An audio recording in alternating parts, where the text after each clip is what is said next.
Good morning, and you're very welcome, I should say, really, to the latest edition of the Football Digest podcast.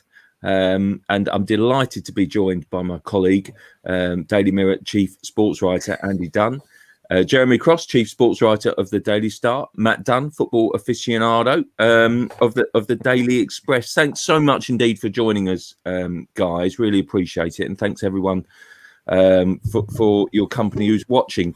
So much to get through. I mean, every time I think it's going to be a kind of a straightforward agenda, some mad result happens in this 24/7 world of football that we currently live in. It's just remarkable at the moment, isn't it? It's incredible to think that all the games last night ended in away wins, with almost a story in each and every one of them. It's just astonishing at the moment. Football should never cease to surprise us at these crazy times, but I would argue it still does. But it does end up, and it does feel as if at the back end of this week, we've got now a very clear pattern emerging at the top of the Premier League title race. We'll have a look at Man City. We'll also have a look at Liverpool and the sort of kind of emerging factors from them. I mean, Andy Robertson, pretty clear post-match. I don't know whether that was in a fit of pique, basically, or frustration, saying that Liverpool are actually out of the title race. Maybe he's sort of kind of trying to play mind games ahead of their meeting with Man City. But a couple of you guys were at Burnley last night to watch the latest Pep Wonder Show, and for me, it is a Guardiola Wonder Show. I think they're playing some of the nicest football that we've seen since those back-to-back title successes. Andy, you were there, weren't you, at Turf Moor? Yeah. Braving the cold, no doubt. Always cold when you go there, even in the height of summer. But what was it like? Did they leave you convinced, Andy, that they're going to kind of make it a bit of a recession from here on in? It might be cold for you guys who come up from the soft south, mate. It wasn't. Me and Jessica were there in shirt sleeves last night, mate. Let me tell you, it was positively balmy up at the top of that stand compared to how it can be. I mean, hey, listen, in fact, I've never been so cold as it was down at the Emirates. Mate, talk about the north. I was down at the Emirates on Saturday, and it was cold there, mate. Fortunately, we had some Bovril. I mean, it was that cold. I didn't know what to drink the Bovril or pour over my hands at the Emirates. It was that cold.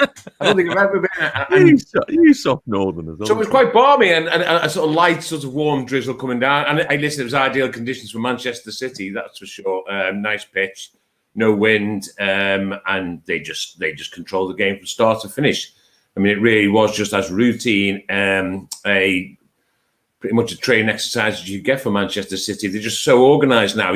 Gone are the days when you thought, well, you'll always get a chance against Man City. That was it, because Pep, would play basically pretty much with 10 midfielders, essentially. Sometimes the defence would be horribly exposed. John Stones would be horribly exposed.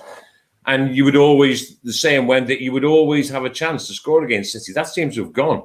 We were doing the stats, me and Jeremy, last night after the game, and Jeremy's reminded me that's 4 goals in 20 games they've conceded. 4 goals in 20 games. One of them was Cheltenham Town, and the others, I think there's a late goal in one of them. I can't quite remember now, but they look just so well organized. They don't look like conceding goals, against any opposition, and that is different. There was always a soft spot at the back. There's always a moment of madness.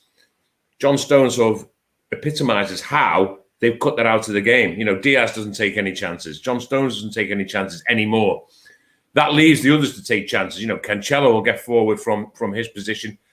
And, listen, John, it was just as routine as you can imagine. If City are not going to win the title, they're going to have a slip-up in that type of game.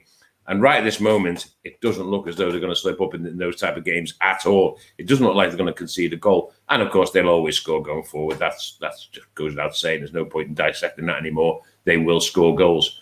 But now they're just, pretty much impregnable at the moment. Jeremy, going along with that? Are they back to their, very best of a couple of seasons ago? Yeah, I totally agree with what Andy said. You just look at them winning these games. I mean, they've won 13 games on the spin now, in all competitions, which I think equals Arsenal's record of 2002. They just do it so easily. I mean, and look, with respect to Burnley, that game last night was a mismatch. It was you just knew as soon as City scored that it was over as a contest, because obviously Burnley have struggled for goals this season. They're not very potent. I think they've only scored 13 goals in the whole of the campaign. So the game was literally over after 3 minutes, which made it an easy night for us, really. But when you look at the Leicesters and the Uniteds in particular, like when you see United win a game, it looks like it's taken maximum effort for them to achieve that result, whereas City are just coasting through, reeling off the wins, and they're not being put under any pressure by anyone. I mean, obviously, look, they play Liverpool on Sunday, and that'd be a different game altogether, and that has huge significance. But I think if they win on Sunday, I think you can pretty much put your hat on them winning the title, because they'll be so far ahead of Liverpool. They'll be 10 points clear, and that'll leave just Leicester and United as their nearest challengers. And I just don't think those two teams are good enough to not even catch them, let alone overhaul them. City they're just so strong. They don't have a weakness at the minute. They remind me of the team that won back-to-back titles, which is a huge compliment, because that was arguably the greatest side we ever seen in English football. So yeah, that they are, like Dunny says, they're just unbeatable at the minute. Yeah, they are playing fabulous. They just cruise. Matt, can you see it? Is it a one-horse race? As far as you're concerned, I mean, we shouldn't forget here. They are winning games back to back like no other team in the Premier League, but it does still feel a very unpredictable season, a very inconsistent season. And I guess it was always going to be that team that stepped up and showed any sort of consistency. But is there anyone to challenge them? Not when Liverpool keep losing like they are at the moment. I mean, the thing with Manchester City, what Pep's done, and it's interesting that Jeremy compared them to the last title-winning back-to-back team, is to be a serial success for a period of time, as Fergie was with Manchester United. You have to regenerate every few years. And you're sort of like some Doctor Who kind of regeneration. You come back, it looks different, but effectively, I mean, for a while there, Pep Guardiola was taking us down some sort of Colin Baker line, but suddenly we've got this David Tennant sort of generation that looks the real deal again. And I like Colin Baker's scarf, I like Pep. But that was Pep does a nice line in scarves, don't forget. Yes. Pep does a very nice line in scarves. Go on, Dunny, sorry. But there is that. No, suddenly we've got Gabriel Jesus finally showing that he might become an Aguero. We've certainly got Gundogan becoming a Kevin De Bruyne while they've still got Kevin De Bruyne, which is handy. Diaz is the new company, it seems.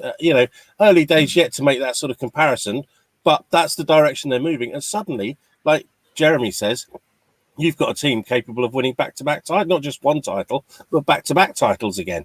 Cancelo instead of Walker, he seems to have nudged ahead of there. And just subtly, he's tweaked it all, and he's got a brand new team like Fergie used to do. And I think Manchester City are ready to go again. So I'm thinking the way this has gone, they're going to win this title and be very hard to beat next season as well. No doubt they'll probably make a couple of good signings in the summer as well. I mean, a striker is got. Yeah, look, the big issue, Dunny's right. You wait, the way you see City going at the minute, you think they're in for another dominant spell. But the big call they've got to make is what they do with Aguero, because I think he'll end up leaving in the summer. He's had obviously a horrendous season with injuries and COVID and stuff. You'll see him play again, but the days of him scoring 30 goals a season are over now. So, and he will be so difficult to replace. And you look around the world and you think that there's probably one or two players that are good enough to emulate what Aguero's done at City. So that's the massive. One of whose dad used to play for City. Of course. Exactly. Yeah. And they played a long game. They played a long game waiting for Guardiola. I just wonder whether or not there's something going on in the background that's always been the plan. But if they can get that decision right and pull off a Haaland or an Mbappe or whoever, then if you were Liverpool or Man United, you'd be thinking this didn't look good. It would be. I mean, if you got Haaland, it would be incredible, wouldn't it? Everything about him makes you think. Wonder what he'd do in that Manchester City team. Dunny's absolutely right about him regenerating the side. You did mention the fact that you've got Foden. He was only on the bench last night, but he's coming through. You could actually write the side now, the change of the Diaz, the Cancelo, the Foden, a rejuvenated or an inspired Gundogan. Jesus, Jesus doesn't turn 24 until April. He's got 75 goals already. He's got 75 goals. People are quick to doubt him. But, he's got 75 goals for Manchester City. He's a first-choice Brazil striker, and he doesn't turn 24 until April. So you're right. Yes, so they are setting a standard, John. Simple as that. I'll tell you what interests me about Guardiola is that basically I don't think his genius has ever been in doubt. But I do think that basically, because of the way he works, because of his intensity, traditionally, he's only, if you look at it historically, he's only lasted so long at a club. Yeah. Whether that's wherever it might be. 3 years. And I've got to put up my hand and say, look, I thought, maybe when they re-signed that contract, they would reinvent him. But if you remember, he had a really sticky spell after the re-signing of the contract. And it was just, we were beginning to think, is the Guardiola that kind of took City to new heights, took English football, I would argue, to new heights, still in there, or has he lost it? I mean, I just think the way that he has come back has been nothing short of remarkable. I don't know that too many have reinvented themselves like he has. It's like a second coming as far as I'm concerned. Well, the thing is, John, is that me and Jeremy have sat there just over an hour before the game. Now, you mentioned Burnley and what it's like up there at Turf Moor. It is old school. It was cold. It was wet. There was no one there. There was no one. Yeah, but we're sat in the back of there, sort of opening my particular snazzy flask of food. I knew you'd mention that. Go on, what did you have? What did you have? I had actually chunky minestrone with bacon soup, which I actually put a sprinkle of parmesan on in the food flask. This food flask has been the best investments ever. I actually got it for my birthday. And we had bang chicken the other night. Bang chicken with and of course that's the telescopic experience. Anyway, so we're having that. But across the way. It's the Pep Guardiola of lunchboxes, let me tell you. It is. Let me say it. Total lunchbox. It's actually anyone that eats bang chicken at a game is all right by me. Oh man, honestly. So, but anyway, so it's over an hour before the game. So across in the dugout, across the other side, on his own in the corner, just sat there in the corner. He must have sat there for, I don't know, Jane, what? Probably best part of an hour, staring out across the scene at Turf Moor, in total isolation, Pep Guardiola. And you think to yourself, is he thinking at this time, what am I doing here? I've got beautiful house in Barcelona. My family might be in Barcelona. And here I am at 6:00 on a February, grim February night at Turf Moor. It's hosing down. When you mention the intensity, but the ambition and the drive that he's shown to carry on doing this is incredible, really. I'm sure he might have thought when he was sat there in the corner of that dugout an hour before the game on his own, and he must have maybe thought, there are other places I could be. Or maybe he actually thought, what, this is where I want to be. This is where I want to be, inspiring this team to do, what a lot of people thought would be difficult, which is to win the 2 titles, lose last year, and then come back and win it again and maybe win it again. So you're right. I think we all thought that if we had 3 years of Guardiola, we would probably count our blessings and think ourselves lucky. Well, we've got 4. We're probably going to get 5. And, the Premier League is lucky to have him. Yeah, I agree with that. I do think we are lucky to have him, simply because I think anyone that raises the bar, it raises Liverpool's bar and expectation. There was a bit of a hiatus for him last season because obviously Liverpool was so amazingly good, they blew everyone away, including City. And I think from the Christmas onwards, he knew that the title was gone. It was going to Liverpool. I think from that point onwards, he started thinking about how he could, like Matt said earlier, regenerate the team. He targeted Diaz, obviously, as the man he wanted to sign. He convinced himself probably that he could go again and maybe start a new legacy and win more back-to-back trophies. And obviously, he has such a close connection with the guys who run the club, the Spanish guys at the club. There's a heavy influence. It's basically run on a Spanish level. So it's slightly unique in that respect in terms of, like, obviously he didn't have that at Bayern Munich. So that's another reason for him to stay. And obviously if he thinks he can go on another march like he is doing now, that's probably why he's decided to sign a new contract. But you're right earlier when you said he does tend to burn himself out, which he has done at Barcelona and Bayern, because he's such a madman. He invests so much of his energy into the job. But yeah, listen, he's not going anywhere soon, so that's great for us.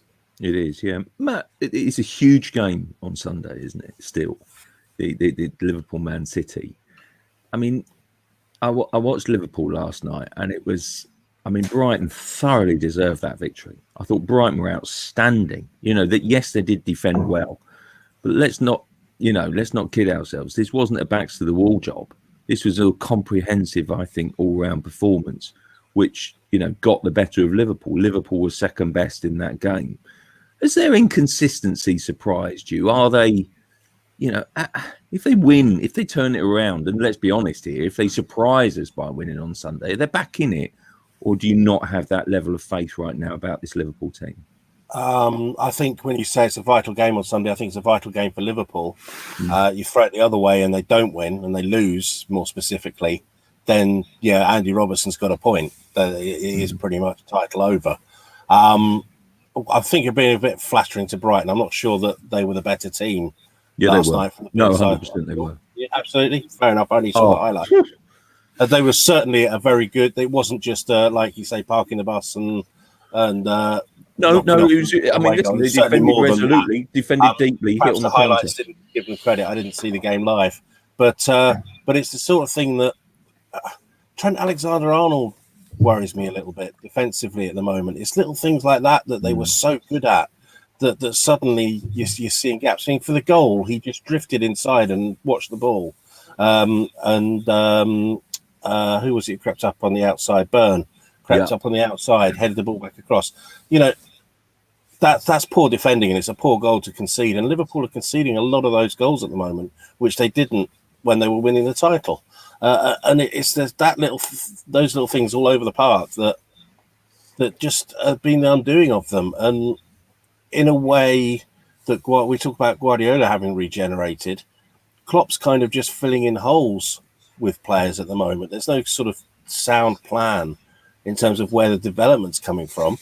I think they're floundering a little bit at the moment. And unless Salah's banging the ball, I mean, Salah should have scored in the first chance of the game, and it's a different story suddenly. But when he's misfiring, when Mane's not in the team, Firmino, for as brilliant a player as he is, doesn't score enough goals to be counted on when the others aren't scoring. And suddenly, one of the best free-scoring teams in the world can't get the ball in the back of the net, and that's a massive problem. The worry for Liverpool now is obviously they've lost their fear factor, haven't they? With respect to Brighton, as great as they were last night, they were brave and courageous, and they piled forward and got their rewards. They proved to other teams that Liverpool are vulnerable now, and if you take them on, even at Anfield, you get a result. It's funny, Jeremy, because I put that to Graham Potter before the game. I said, you must have watched that. Harry Potter, as he is today. I asked him, do you watch that goal against West Ham, that breakaway goal, 5 touches from a West Ham corner, and think, if Liverpool are on it, there's nothing we can do. And he said before, we go in with respect, but we don't go in fearing anybody. And that's the point. They don't incite that kind of fear, as you say. There's a feeling that you have got a chance if you're willing to go toe-to-toe, work the extra mile, cover the ground that you need to, and work as a unit, because that's all that Brighton did, and did it very well. I mean, last season, I suppose a lot of teams were beaten before they'd even stepped foot on Anfield. And it's just not the case this season. But look, we've known this for decades, haven't we? Getting to the top is hard, but staying there is even harder. Only 2 teams have won back-to-back titles. Is there an element of that? Because we talk about, Klopp was talking about it last season. And listen, no one can deny they've had horrendous luck with injuries. Van Dijk, Gomez. It's arguably their first choice centre half pairing, both out. For the season. I mean, it's incredibly harsh to have that. But is it beyond that? Is it also the pressure? Because I always think the definition of a truly great team is defending the Premier League title, is defending. It's only happened twice, hasn't it?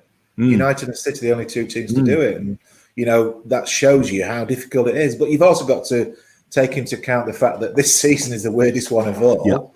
Just to compound Klopp's problems, they've not had any fans inside Anfield, or they did for a brief spell. But having no fans at Anfield for Liverpool is like losing a goal, because we've all been there down the years. It's probably the loudest and most passionate ground you'll go to in the UK. So that's been huge. There's been obviously issues with players getting COVID and so much disruption. So that's just piled on the complications for Klopp, and obviously losing so many key players has been crucial as well. But I just think that I know we've discussed this on this show before, but I was just staggered at how they handled the window and didn't really seem to have a plan what to do about plugging the holes in the defence.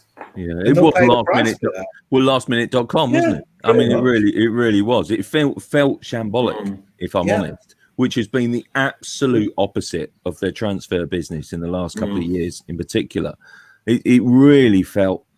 Well, it didn't felt right, Andy, did it? I mean, they've ended up with a couple, but it's not. It was very odd, as you say. If there has been one recruitment department in the Premier League that has been lauded to high heaven, it is the Liverpool recruitment department. Allegedly they can do absolutely nothing wrong. Well, they certainly haven't done much right in the January window in terms of problems that that were flagged up a long time before the window even opened, and to leave the business essentially until February the 1st. Just does strike you as extremely odd. And even Klopp sort of murmurings on the subject during January hinted that maybe he wasn't best pleased with it. So yes, that it is, as Jeremy says, quite inexplicable the way they handled that. But on the bigger picture, of course, is that for 3 years, for 3 seasons, they've been playing the sort of demanding, intense football that may eventually take some sort of long-term toll on you mentally and physically. And it's been the same core of players. It's certainly been the same attacking unit for that time. And bear in mind, they got to the Champions League final in one season, then they won it and only narrowly lost out to City for the title the next season, and then won the title last season. So it's incredibly demanding on your mental. And also, there is probably an element where you think, there's it's not a complacency, but you've now done what you want to do. You've won the Champions League, you've won the Premier League, you've ended that way for the Premier League. So I guess a natural fall off is probably not surprising, really. And don't forget, we shouldn't really over dramatise their sort of their troubles at the moment. They're coming on. They came into yesterday's game on the back of beating Spurs in London, of beating West Ham, who are now once again, vying with several others to be the media's favourites, on their own patch, and they're now the next best thing, So they've gone and beat Spurs and West Ham away from home. There's no, it's not, rumours of their demise are exaggerated, but they have got issues for sure, and issues in comparison with last season. Yeah. But, let's put it this way. What if they beat City on Sunday? I mean, we talk about the narrative will be, well, if they lose, that's it. Their defence of the title is over. And I'm sure that's probably the case. But what if they win? What if they win? And okay, the gap's 4 points. City will still have a game in hand. However, all of a sudden, they might put a run together. I don't think, as I said, I don't. It's as dramatic. I don't think they've gone to pieces. I think those wins away from home with Spurs and West Ham prove that. But yes, he has issues that, and again, don't forget, we're talking about football matches and how small things in football matches can affect it. And Matt referenced that one that Salah missed, and that was an absolute archetypal Salah chance. That's the one that he makes himself. That's the one he normally finishes. I mean, if you could picture and draw a Mo Salah goal, it would have been that one in the early stages against Brighton that he missed. So he scores that as difference. I was at the Burnley defeat when Origi goes through all on his own, one-on-one, late, I think, in the first half, late-ish in the first half at Anfield. And for some reason, he blasted it. He blasted well, and he hits the underside of the crossbar, bounces down, Burnley side of the line, unfortunately, Liverpool, away it goes. If that goes in, it's different. So, like all games, they can hang on the minutiae. But have they got issues? Yes, he needs to deal with it. Is it terminal? No. Is it the result of maybe 3 years of incredibly intense football? Then possibly the drop-off is. That's the reason why we shouldn't be surprised. Yeah, Klopp does refer to fatigue a lot, and understandably so. I have to say, shame we don't have time to get into the media darling of this week and that debate. But there you go. We better move on. I'm always ready for one of those. Make that a regular one. No, Frank, sorry. what are you going to do now? Frank's not in a job. I don't know. Moisey. I'll have to jump on another horse. Moisey. Yeah, it is fantastic, isn't it? Looking through everything about West Ham at the moment, it does remind those of us of a certain vintage of the old days. I'm going back a couple of decades now, maybe even more, when there really was when we had an awful lot of West Ham people with a fondness for West Ham. Let's put it that way amongst us. They used to sing "Press Boss, give us a waiver" Upton Park. it was. I mean, and that was just a coincidence. Everyone supports the team.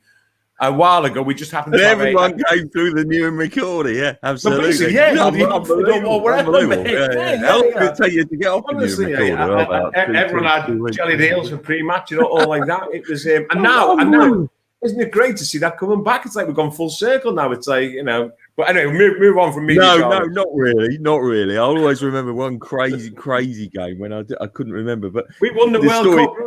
I know they won the World Cup. I remember going to see some game or other where West Ham were never the story, never in a million years. And I remember getting this call on a Sunday because you're doing your Sunday for Monday match reports from the Saturday game. Oh no, you'll have to spin it round. I said, guys, West Ham are not the story. Oh yes, they are.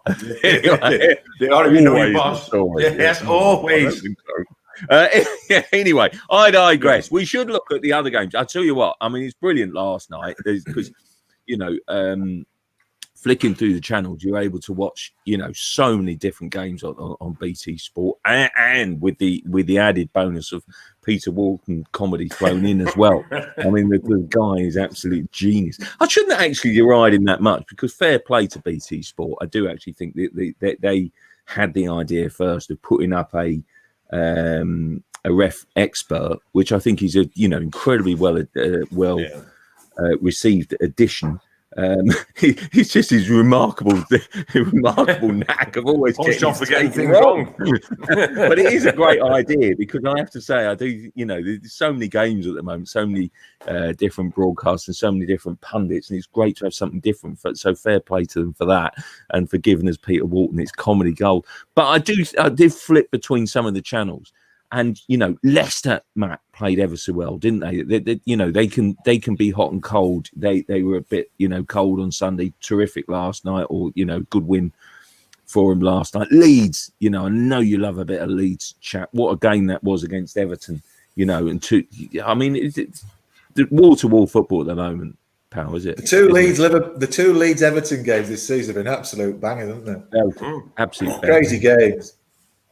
Yeah, well, absolutely. But they're both teams who want to play football, and there's quite a few of those in the Premier League this year, which is the one saving grace of, the one reason we're still keeping going with this whole Premier League thing in amongst the situation we're in is for entertainment, and they're certainly providing that.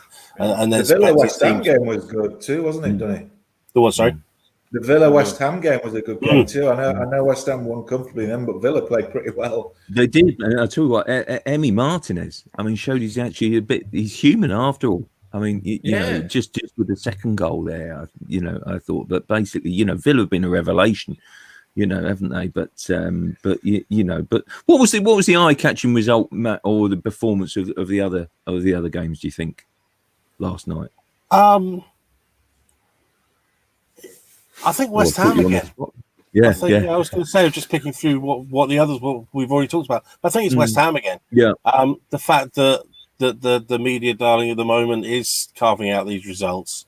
It's remarkable where they started the season, the mess they started the season in. For him to still be able to pick out results like that and not fade and die like their bubbles. It's great. It's just interesting to see how long that can keep going for and whether they can see it through to an actual decent finish in the Premier League, or whether it's going to be another one of those seasons. And nearly, and then the owners get excited because they think, if we buy this player that I've heard of from a mate, then we can crack it, and then it all implodes again over the next summer. So interesting times for them. What did Moyes say to Jesse Lingard before kickoff? Well, what a remarkable debut! He was. I only saw the highlights because obviously I was at Burnley with Dunny. But two goals, ran the show for West Ham. He's not played all season. No. I don't know when the last time he played is, but he's a big fish, though, isn't he? He looks like the player. who was in the England team in Russia. But I think he enjoys being a big fish, doesn't he? Well, that's the thing now, isn't it? He's gone from being a nobody, really, became a nobody at United, totally frozen out, to being he could become their main man now. I mean, he wasn't shy on celebrating his achievement on social media, was he? I mean, he's and good luck to him. No, absolutely. That's the kind of player. If that's what gives him a buzz, then he's in the right place because he can. He's had a really rough time at United, not just on the pitch, but off it. I think he's had some personal problems with his family and stuff. So, I think things have happened that we don't really know about that have contributed to him not being in the picture. So, I know, he can be annoying on social media, but there's a good player in there and we should be pleased for him. He's a young English player.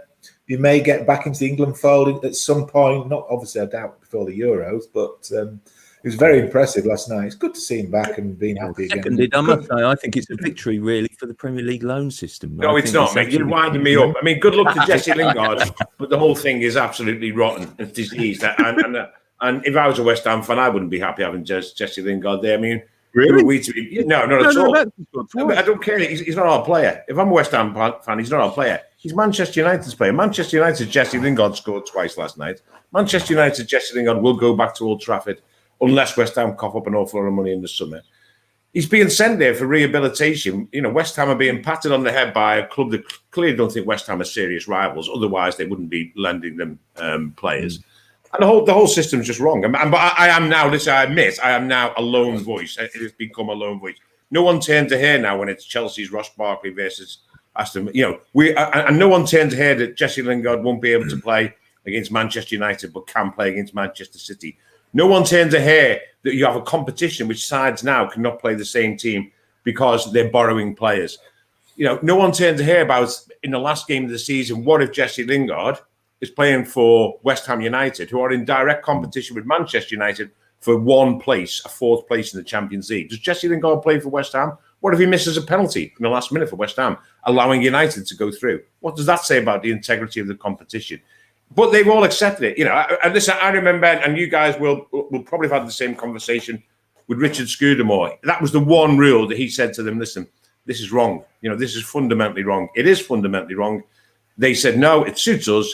And that's it. It's there for good now. You just have to get on with it. But it's just wrong. If I'm someone, I think clubs like West Ham and Aston Villa should not be borrowing players off clubs like Chelsea and Liverpool.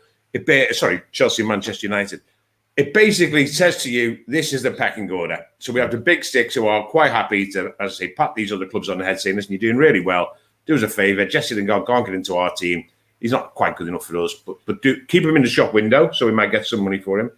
Give him some rehab so he picks up his form, and then we can have him back. It's wrong. But there you go. But I'm made up for Jesse Lingard. It's great to see him play. Would you like to see it abolished? Sorry? Would you like to see the loan system abolished? Within Premier, I generally think that one Premier League club cannot loan a player to the player. That's what I would like. You can in the same way that Craig Dawson is playing for West Ham. That's fine from a different competition. I think loaning within a competition is just fundamentally wrong. I mean, I have to say, I admit I am now virtually, I'm about to use the phrase, doing something in the wind. Yeah, well, he's done it week after week after week. It's your turn, Jeremy. No, I think what interesting. What really sort of kind of picked my attention this week was that Leicester wanted to loan Ainsley Maitland-Niles from Arsenal. Yes, and Arsenal basically were prepared to sanction a loan for the player. Yeah. And then we're entertaining Southampton, and yet wouldn't entertain Leicester. Wouldn't even pick up the phone to a Leicester. No. There was a Leicester interest there, and the phone call wasn't returned. I mean, it's absolutely remarkable. And is yet that because West Brom because they saw Leicester as a rival. And listen, on that point, it's wrong. It's wrong. Manchester United aren't lending Jesse Lingard to Manchester City. Should they ever want him? They're not lending him to Liverpool. They're not lending them. They genuinely think. Well, listen, and they might have it wrong in the same way that Chelsea have probably got it wrong about Aston Villa lending them to Ross Barkley. But don't forget, it's also in their interest because they are going to want the chance of Jesse Lingard having a long-term future at Manchester United are fairly slim. It still might happen, but they're fairly slim. But 6 months or 5 months of inactivity is clearly going to take away from his value. Yeah. So, so basically they use it for two reasons: to keep him fit, to get his confidence back up, and to put him in the shop window. And at the same time getting a few quid in rental charges from West Ham. But then I digress. Right now, Southampton. I mean, honestly, we all said, didn't we? And myself included, have written all these wonderful pieces about Ralph Hasenhüttl reinventing Southampton after their 9-0 humiliation, mauling, call it what you like. And I, for one, think he's done an absolutely incredible job at St Mary's. But here we are, 15 months on? And they've suffered the same scoreline again. I mean,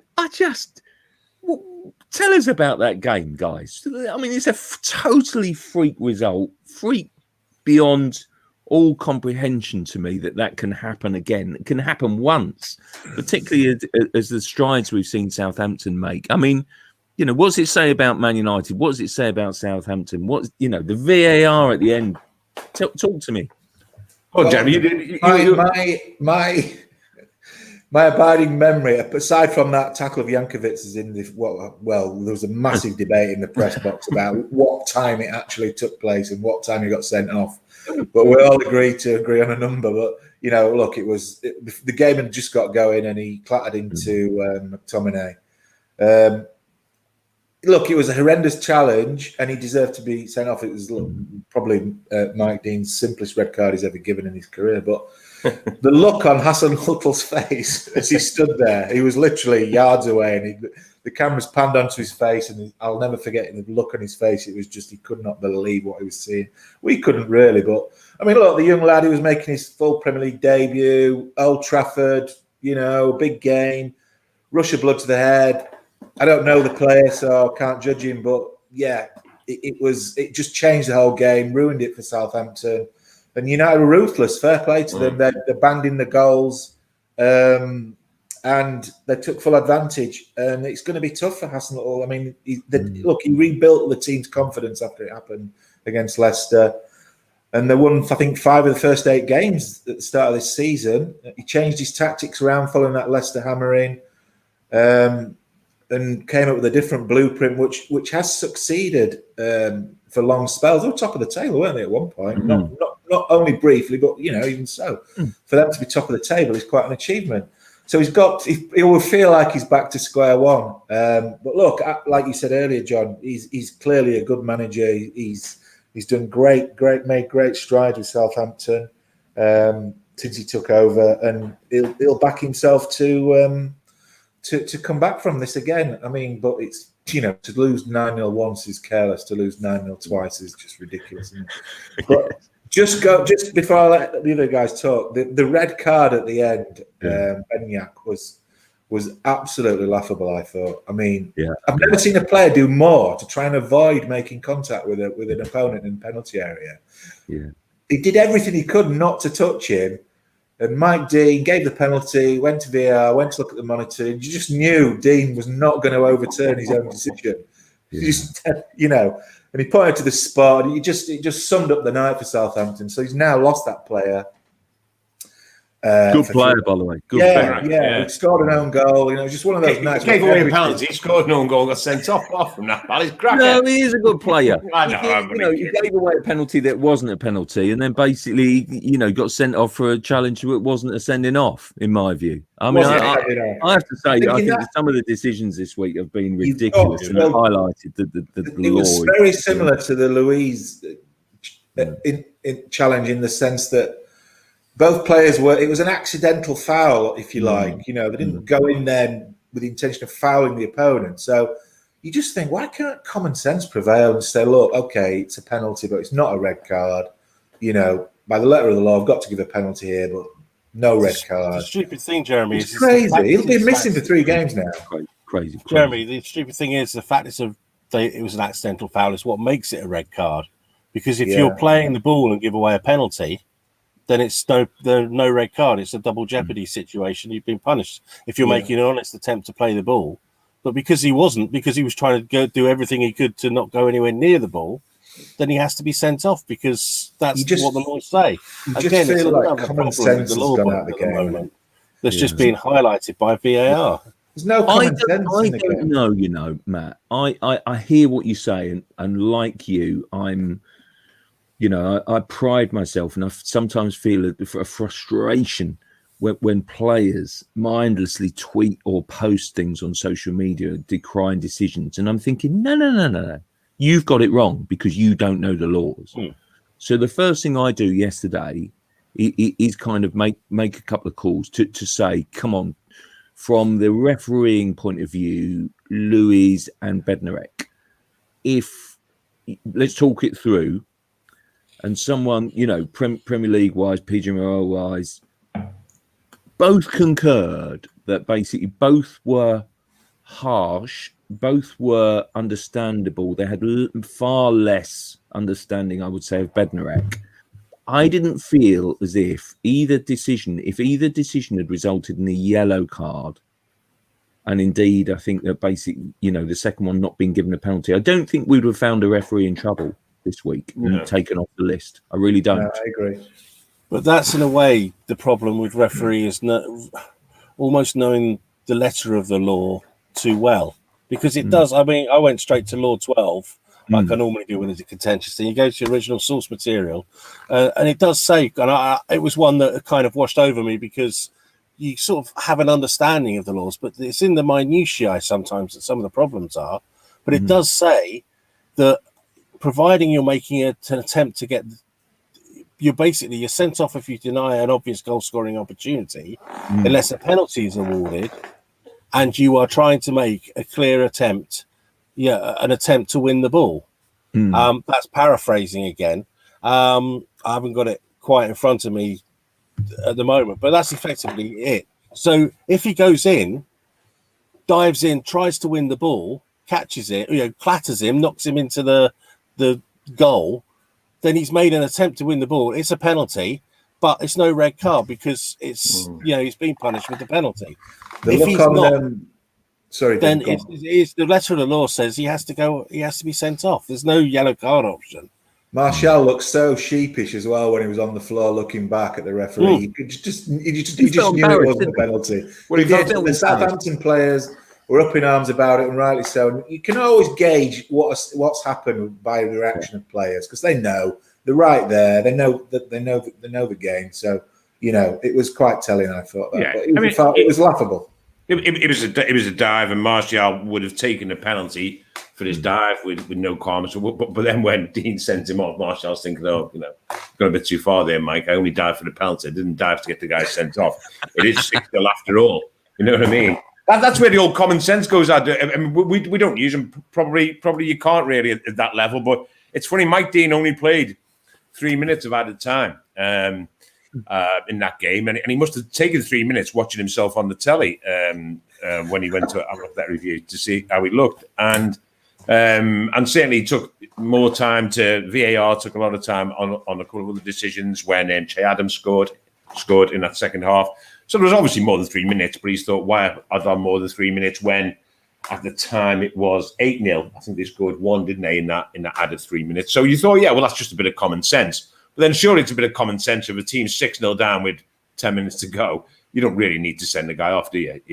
That's what happened in the Sunday League. Well, hang on a sec, Andy. What happens if What happens if United lose the title on goal difference at the end? I'm saying I started off by saying, but you can't do that. But I'm just making an example there. Can I just read, Kent, just for clarity? Sorry. I mean, what it says in terms of the actual law, and I was surprised it said this. If there's an incident in their own penalty which denies an opponent an obvious goal-scoring opportunity and the referee awards a penalty kick, the offending player is cautioned if the offence was an attempt to play the ball. In all other circumstances, e.g. holding, pulling, pushing, no possibility to play the ball, etc., the offending player must be sent off. So basically, in both those situations, if the referee decides it's a penalty, because they're not trying to play the ball, there has to be a red card as well. That's what the law says. Not at all. But that's what it says, no possibility to play the ball. It's got to be a red card. Well, yes, but that as John says, that's open to interpretation. So what do you think David Luiz and Bednarek, why do you think David Luiz was running back What the intention of doing what? Exactly. Well, no, go on, Matt. What was he running back for? Just for a jog, just a freeze out or whatever? Why was he running back? Out of position in the first place, like he normally is. But the whole overarching thing is they're running back with the purpose of getting involved in play. It's the possibility. No, it's not for you to judge what the possibilities of him getting the ball. It's clearly worded badly in the sense that that is clearly saying that basically if it's deliberately, it doesn't matter if he was running back to get an ice cream. If the offence was an attempt to play the ball, it's a yellow card. What do you think he was attempting to do? Why was he running back, Matt? To cover but that's what. To cover the run, to whatever. Exactly. So it involves getting back. He's defending. So I go back to the fact, guys, that basically I don't think the referee ultimately would have been in trouble had he. No, not at all. And that for me, and you can argue that basically that makes the law a bit of an ass, basically. Because then that kind of we're debating a law. Well, it should be black and white, surely. The law is looking at that clearly. If you cynically bring someone down when you know you've got no chance of getting the ball to prevent it, I mean, that's what it's always been there for, and the referees interpret that. Before the board and law stuff, anyway, just quickly back to Southampton, and Jeremy mentioned about Hasenhüttl just there, stony face when Jankovic got sent off. He didn't try and rouse his team or anything like that. Southampton surrendered. The 10 men of Southampton surrendered at Old Trafford. I was shocked at how quiet they were. You could tell they virtually jacked it in after the second goal winning. They might have had a bit of a talking to at half time. They had a spell after that when they were okay. But that one is not just on Jankovic and on whatever vagaries of Mike Dean you might decide to pin on the final 9-0. Hasenhüttl had to take a lot of responsibility, for that. He didn't organise that team after Jankovic had been sent off. He gave out the wrong vibes. He basically looked like a man who's saying, "Look what you've done now. You've cost us the game," which he pretty much repeated after the game. I was surprised. Okay, and it's in the immediate aftermath of a 9-0 drubbing. I understand that you might not be thinking particularly sort of long term, but he basically hung the kid out to dry after the game. He basically just said, whereas someone like Rashford was very sympathetic to Jankovic. I mean, it's easy to be sympathetic when you just won 9, but he was saying, he's saying, listen, the young lad clearly wasn't malicious because you can't build up any malice after 1 minute. It was clearly rash. It was clearly mistimed. Imagine the adrenaline that's going on in this lad's body. It's his full Premier League debut. He's 19 years of age, and it's at Old Trafford. And all that has just got to him. He's mistimed the tackle badly. It looks horrible. It's an automatic sending off. But you think then that, you'd like to think Hasenhüttl will be saying, well, listen, now's the time to counsel the guy, to put your arm around him. But instead, he basically just said, listen, it was a horrible mistake, and we paid the penalty. Well, yes, you did, but you certainly shouldn't have paid a 9-0 penalty. You should have had the wherewithal to organise a team not to get beaten that heavily. Because, listen, when most teams go... And, okay, also there's the caveat that Southampton were already depleted in terms of quality. A lot of players out. However, most teams, when they go down to 10 men, don't lose 9-0.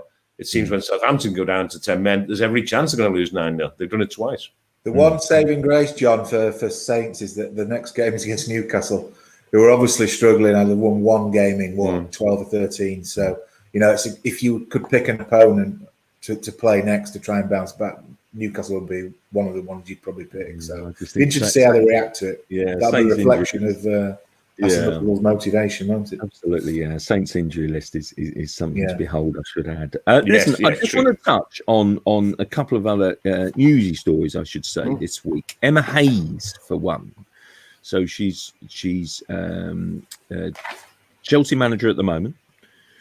Our colleague, Tony Banks, wrote, I thought, was a very, very thought-provoking story saying that she's on AFC Wimbledon's shortlist. And in all honesty, I've read the story a few times and passed no comment or judgment on their potential pursuit. And it created all manner of debate, scrutiny, uproar. Emma Hayes saying, being infuriated, saying they couldn't afford me. Basically, why on earth does football see it as a step up to leave the women's game into the men's game? AFC Wimbledon clearly struggling at the moment. Well, I'm thinking, who on earth said who on earth said it was a step up? I'm struck, and even our own website said that Emma Hayes slammed reports. Well, there were our reports actually, but anyway, it's absolutely bizarre. And I just, guys, this annoyed. I've got to say, this annoyed me because I think Emma Hayes is clearly a brilliant football manager. She's an excellent pundit, by the way. She really, so she kind of gets the media, but I didn't feel she got this one at all. What's wrong with being a target for AFC Wimbledon, especially when no one said it was a step up? Tell me who did, guys. Well, look, that's not the debate, is it? I think she's clearly in a comfort zone at Chelsea where she's been very successful and she loves the job. So I think she's talked herself into a bit of a hole by saying they couldn't afford me, and then backtrack by saying, what I meant by that was that, I love the job here so much that, it would take a great offer to prize me away. But at the end of the day, all Banksy was doing was stating in his reports that it would be a pioneering move for a woman to take charge of an English men's football team. She would be the first person to do it. No one's saying, this, that, or the other. We're just stating a fact. It would be a groundbreaking achievement for her to get a job as manager of Wimbledon. So, that's nothing wrong with that. It would be a fantastic story. And it would be fascinating to see how she would get on. Because, rightly or wrongly, there are no women managing men's football teams. That's just the world we live in, unfortunately. So, it would be fascinating to see that change. But if she wants to stay at Chelsea, that's her prerogative. I just think she just handled it so badly. Agreed. I mean, the broader issue, and I think why it's generated so much debate is because it's an extremely interesting debate, extremely. Important debate is that long term we talk about the inclusivity of football, and that and in particular in executive levels of football, as in coaching, management, boardroom, and it is a particular concern of everyone, and that includes inclusivity. Relates to both race and to gender. And whether or not we will see female coaches in male football. And the thing about this particular issue is that, again, every time says it's fine, she's got a great job, and I heard Emma this morning say, what a great job she has, and why would she leave that, and why would she, and if you're happy in your job, no one's forced you to leave, and no one certainly suggested that AFC women would step up. What is beyond doubt that you can suggest is that it would be a huge challenge for the first female coach, first female manager in men's professional football. It would be a huge challenge. If successful, it would be a groundbreaker. It would be a groundbreaker regardless. Is it a step up? I don't think you can't compare the two. So let's not go to whether to step up or not. What it is a huge challenge. You'd be managing in a division where if you actually did well and got promoted, you'd be in the championship. You'd be managing against big clubs such as, Sunderland, Ipswich. You'd be managing in front of bigger crowds than the WSL. That is just a fact. That's not anything else. So you would have a massive job with a lot of pressure. So no one can deny that. That is not in any way sort of derogatory to the standard of the women's game. It's not. It's just saying that if a female coach, whether it be Emma Hayes or anyone else, takes a job at League One level, it would be a huge challenge for them.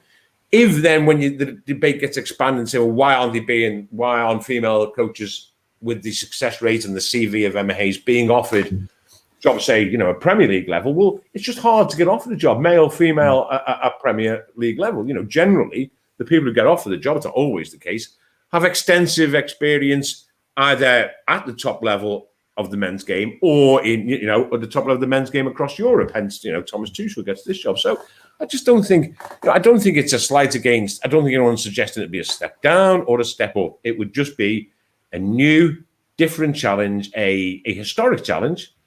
But, she's under no compunction to put herself in for that job. She's got a great job. She's doing a brilliant job. She's happy there.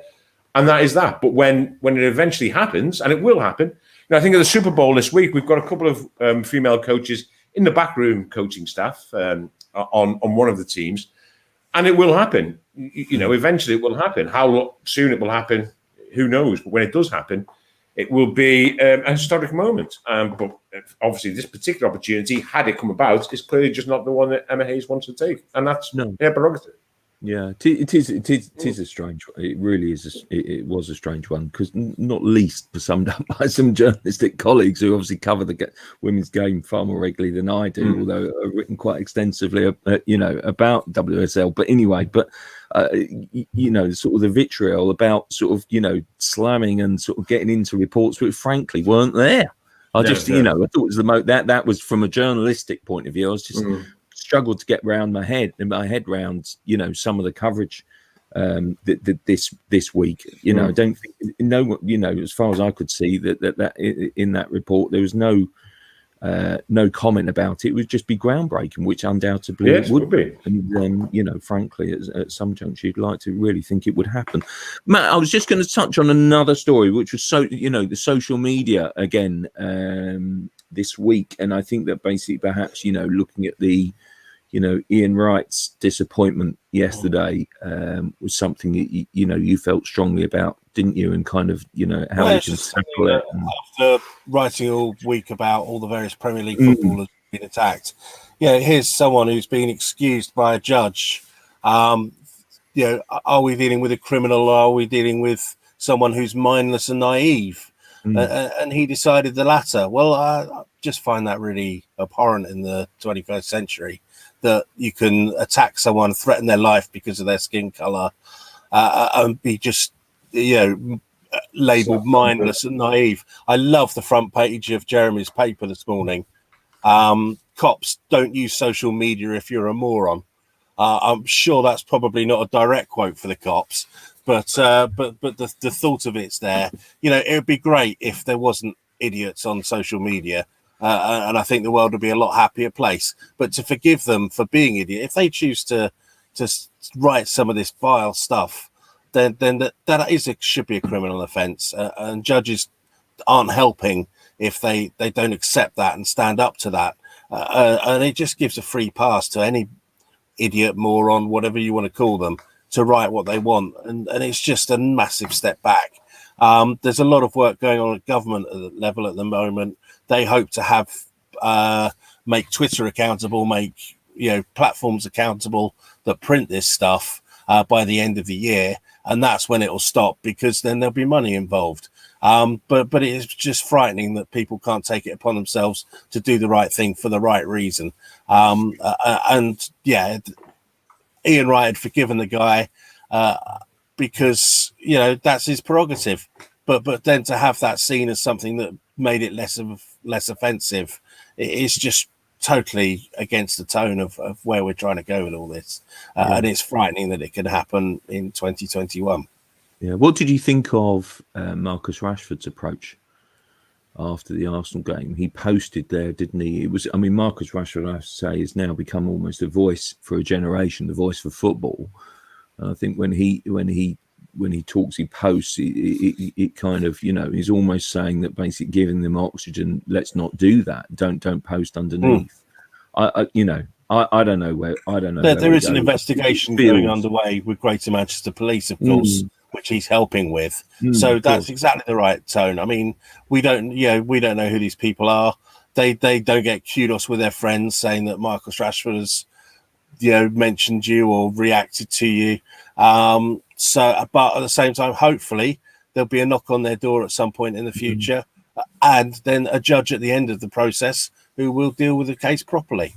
Because we need to know this is going on, because unless Marcus Rashford tells us about it, you don't necessarily know. You're oblivious to it. So we need to know it's going on. But at the same time, we need the whole system needs to be in place to protect these people.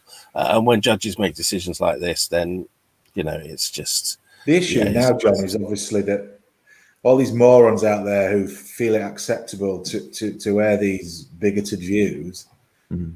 See what's happened in the Ian Wright incident with this Patrick O'Brien in Ireland, and they're seeing literally get away with it. Where's the deterrent for these people in the future to stop them from acting in the same way? If they think, well, this guy just got a slap on the wrist, so if the worst comes to the worst, they end up in court, I'm not going to get sent to prison or banned from social media or anything. So, it's alarming, to say the least. You just feel like we're still talking about it now.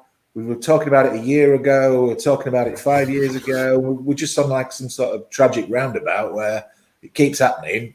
These clubs keep raising the issue with Instagram and Facebook. I spoke to United after the first incident of the racist abuse towards Swansea and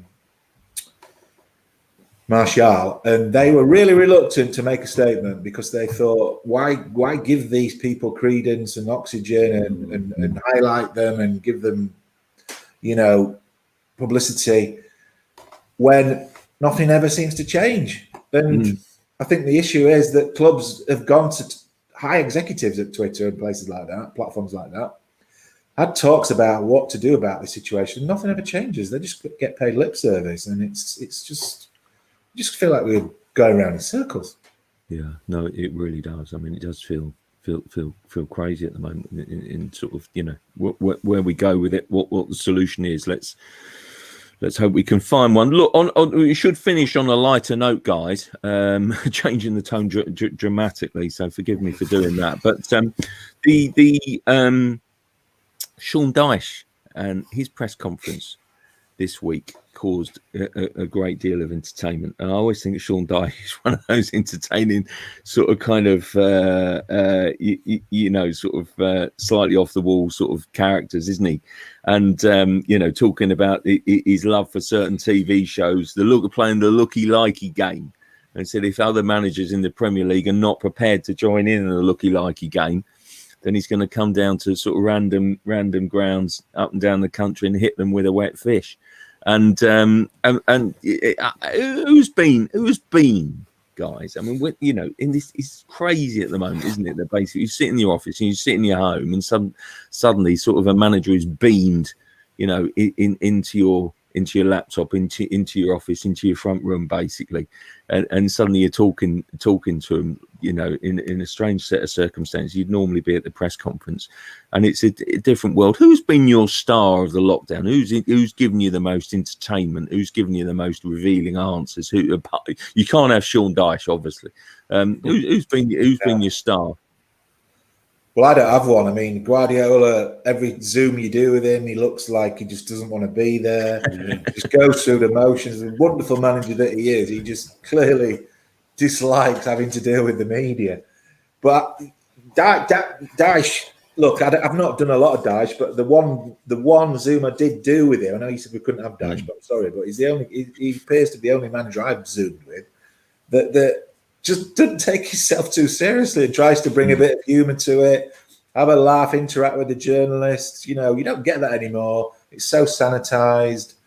You go on, the press conference takes place, the manager just goes through the motions, Solskjaer's the same, and then the press officer just cuts you off at the touch of a button and it's over. You get a blank screen and you get back again, and it's just a totally different world to the one we used to living in. And it's a fair play to Dyche. He tries to have a bit of banter, cheer people up. People hang on his every word, especially the local guys, and it's good for him. I did one with him a couple of months ago before a cup game, and he started the Zoom. This guy came on. He was one of the local radio guys. Fair play. He looked a bit bedraggled. He looked like he just got out of bed, not washed his hair. And Dyche just ripped into him straight away and started taking the mickey out of him. And I'm like, thinking, what's going on here? This is different. We don't get this at Man City. No. And it went on for about an hour and a half, this Zoom. It was like having a pint down the pub with someone and just chewing the fat over what's going on in the world. The subject came around to music. And I don't know if you can remember that there used to be a band called Groove Armada. Oh, I do. I went to school with one of the lads from Groove Armada. I went to school with him. I used to be mates with him. Yeah. I lost touch with him after we finished school. And obviously Dyche is into his music. So I sort of butted in with this anecdote about my mate called Andy Dunn, who was one of the two guys who formed Groove Armada, where I met him, bumped into him at Manchester Airport when I was on my way to my stag do to Prague. And I said, how are you doing, mate? We had a catch up. And I said, listen, where are you going? He said, I'm going to Stockholm. I'm doing a gig. He was DJing for the weekend. So I'll sack that off and come to Prague with me and my mates. We'll have a better weekend in Prague, mate. Trust me. He said, well, I'm getting 80 grand to go to Stockholm. So I said, get yourself to Stockholm, pal. He's getting 80 grand for one weekend's work. So I told this story to Dyche, and he was just like gobsmacked. And it was like, it was good interaction, but it felt like he had genuine interest in what you had to say, not just the other way around. You know what I mean? I thought, fair play to you, mate. Yeah. The Premier League manager, but he's grounded. He's probably grounded. I must say, one of our journalistic colleagues always takes the mickey out of this because he I'm sure he still does, but probably the commute makes it difficult. But he's kept his place in Northampton, hasn't he? And so he was kind of doing that up. And I remember doing an interview with him at the Northampton Hilton, which is just off the M1. And then basically, it was just like, he's just such an ordinary bloke, Sean Dyche, that basically, kind of just got round to kind of what do you do? And he said, like, every Friday night, he would go to the pub, on basically go to the pub with his normal Northampton mates. And then they'd go for a curry afterwards. And he's going each and every time, even though I'm like, a regular in both, each and every time there's someone in there that like doubles a double take and says, off the telly. You're that football manager. And it's just like such a normal fella, isn't he? He's great. It's like Chris Wilder saying that's probably why it's a broad discussion. That's probably why they don't get these big jobs, you see. Yeah. I read that somewhere last week. I think he probably did it. If he had an umlaut on his name, he'd be in line for the Chelsea job. That sort of thing. That's why you see let's go down the pub, whatever. But the thing about these Zooms, it has brought. How many times has someone said to you now, "You're on mute"? And and it just brought a whole. When we the journalists who then start it with, "Can you hear me?" Get on with it. Get on mute. Yes, we can hear you. And now it's just been, how long now? It's been almost a year, this whole new way of working, on Zoom. The fact that you can't follow up because you get muted by the press. Mute has been weaponized, hasn't it, by press So all of a sudden you're muted, comes up like, you say something to a manager, he repeats, you think, that's out of order. You want to go back and no, bang, you're muted. And you're all consigned. And it has brought a whole... the amount of times things have gone wrong, or you can't get a signal, or the voice is garbled, and it's just ridiculous. My own personal favourites, I don't really know, but I asked a question at the Downing Street briefing once. Yeah, you mentioned it once or twice. Now, funny enough, I was in this position, and bear in mind it's live. You're like this, don't it? I was, and I'll tell you the reason for that is because this machine, all of a sudden, 10 minutes before you're on air live, this went kaput. So I then had to borrow Katie's, my missus, my her iPad, right? So I get the iPad, and of course, then I don't know which way to put it, and they're not telling you. So anyway, it turns out only my forehead's pretty much on the screen, but that wasn't the half of it. So about 2 minutes ago, and now Robert Peston, I think, is into his question, and this producer in my ear says, right, it was Dominic Roberts, says, right. Right, okay, you're after Jason Groves from the Daily Mail. He's after Koonsberg, who's after Peston. I'm like, all right, they're live.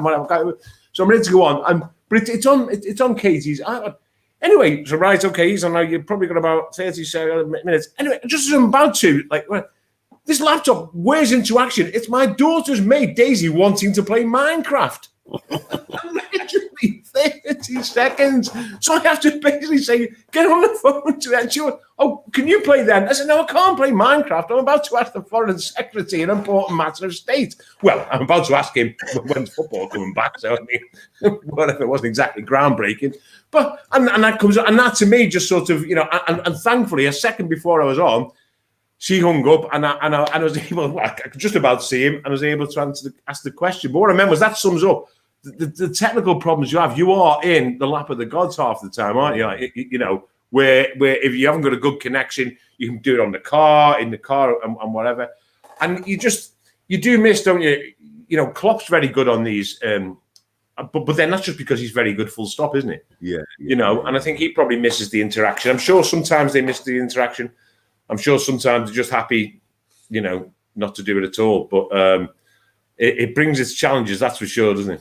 Well, what I would say, because once again I'm left following an Andy Dunn anecdote, is just as a sort of pithy end to all that. I think we were all on the call when Gareth Southgate's England briefing was interrupted by his son coming to get his homework off the printer behind his back. And you think, well, if it can happen to Gareth Southgate, then it can happen to any of us. So, that was an unexpected insight into the Southgate family setup. But yeah, his GCSE homework was due in and had to be collected off the printer in front of the nation's media. So you just think, well, if perfect Gareth can do it, happens to him, then we can all be forgiven, I think.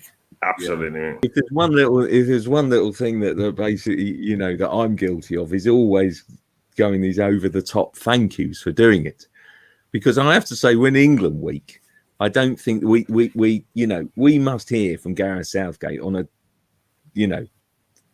thrice daily basis, basically, didn't we? And so Southgate did make me chuckle when someone set up for him to kind of send me a birthday message, which was basically taking the mickey out of how many times I say thank you for doing this, which was great. But my lockdown star, I think, actually is his predecessor, is Roy Hodgson, who I just think is funny enough. I don't know whether it's just me, and other people might complain that he's not very cooperative. But whenever I do him on a Zoom, it's largely the pre-match, I have to say. He's absolutely top class. Mm-hmm. He's embraced the technology, speaks incredibly well and clearly, has a bit of a giggle, takes the mickey out of my beard, and then basically, just puts a valid football point across. And for all the people that you think, you probably won't like Zoom, actually, Roy is top. I couldn't recommend a Roy Hodgson press conference highly enough, guys. If you fancy. So you'll turn on Friday then, Crossy? No. Well, let's not go. It's fine. Southampton the last three. And was he good with you? Yeah, he was very good, actually. Yes. There you go. Yes. Roy and I have had our differances over the years, but no, you're right. He'll take every question on merit and give you a very good answer. So. Yeah. I have to say, he's one of those guys that we give him so much stick when we were basically, when he was England manager, and probably left it a year, and ran into him actually in Beijing, of all places, doing a pre-season tour, and basically hadn't seen him for a year. We built bridges over a couple of hours over doing a coffee, and it was a wonderful, wonderful coming together. And I've got so much time and respect for Roy Hodgson. I still think he does a super job. Anyway, but guys, thanks so much for joining us. Really appreciate your time and your company and your thoughts. And putting the worlds to rights, not least on the loan market. So let's and refereeing decisions as well. So many good things to discuss. So thanks so much indeed for joining us, and really appreciate all everyone's company. See you back here, same time, same place, same lineup. Hopefully next week. Thank you.